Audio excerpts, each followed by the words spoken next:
Hello, my brothers and sisters in our Lord Jesus Christ. My name is Father Joe, and I'm a priest here at St. Joseph's Church in Elko, Nevada. I want to begin by wishing you all a very happy memorial of St. Joseph the Worker, our patronal feast day. Hopefully, it is a joyous occasion for you as we remember the foster father of Jesus.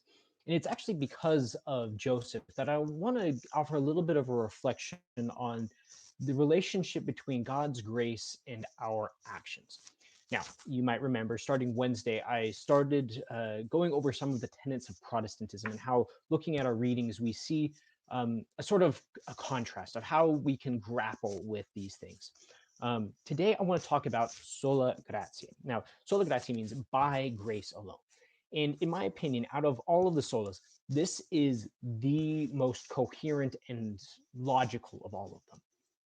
What it means, what happened was Martin Luther was looking at the church at the time and saw a lot of corruption, and he saw the selling of indulgences, that we were able to somehow buy God's grace. And so Martin Luther looks at this and says, absolutely not. Instead, he points to St. Paul and says, while we were still sinners, Christ died for us. That it wasn't because of something we did, but because of God's overflowing grace for us. It is all God's action. And again, that makes a lot of sense. And we need to recognize that we can't save ourselves. We're not Pelagians. We can't pull ourselves up by our own bootstraps. It's not as though we can somehow manipulate God into making him do what we want. It's not as though we can manipulate him into saving us. No, it has to be God's grace. It has to be the overflowing of who God is to us. However, that idea that it is God's work must be held in tension with the idea that it is our work as well. Purely for, if you don't want to look at anything else, just from the consequences of that act.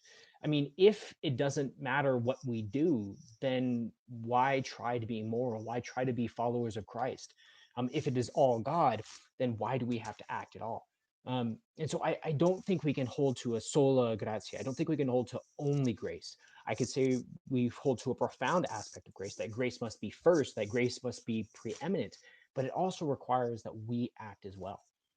Um, to use a historical image, or historical commentary, St. John Chrysostom, he was a patriarch of Constantinople, made the argument when he was talking about Matthew chapter 25 that God makes himself as though he were a debtor to us, that God has issued a promise to us that if we were to care for the sick, to care for the poor, to give food to the hungry and drink to the thirsty, it is as though we are doing it to him, and in a analogous way, we God becomes a debtor to us, not because he needs it, but because he has promised this. That he who feeds the least and the poorest feeds Christ. He who visits the person who is sick visits Christ when he is sick. Um, and so I think that's a useful way to look at it. And then we look at our readings today, and specifically we look at the image of Saint Joseph. Saint Joseph, who was the worker, the one who acted consistently in a just manner. We don't know much about Saint Joseph, but we know that he was the just man. He was the righteous man. He worked quietly and he worked diligently, being the steward of the household of God, because Jesus is God.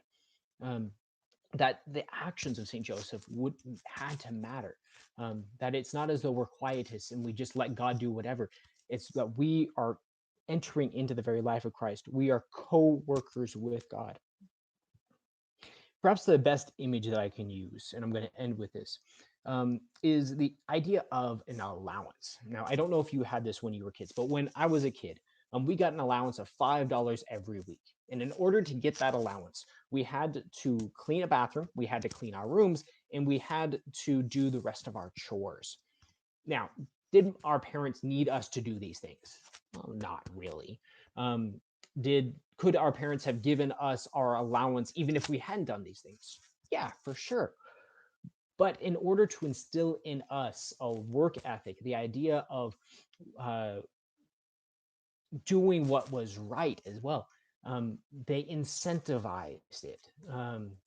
And I think that's probably the best analogy we have to the idea of merit. It's not as though God needs us. It doesn't mean that God couldn't save us on his own, but rather that we must become co workers with God, that we are working out our salvation with fear and trembling, to use the words of St. Paul. This is a very difficult topic, and I know I've done it in injustice. But with this, I'm going to end my reflection. Stay safe, my brothers and sisters. May God bless and keep you.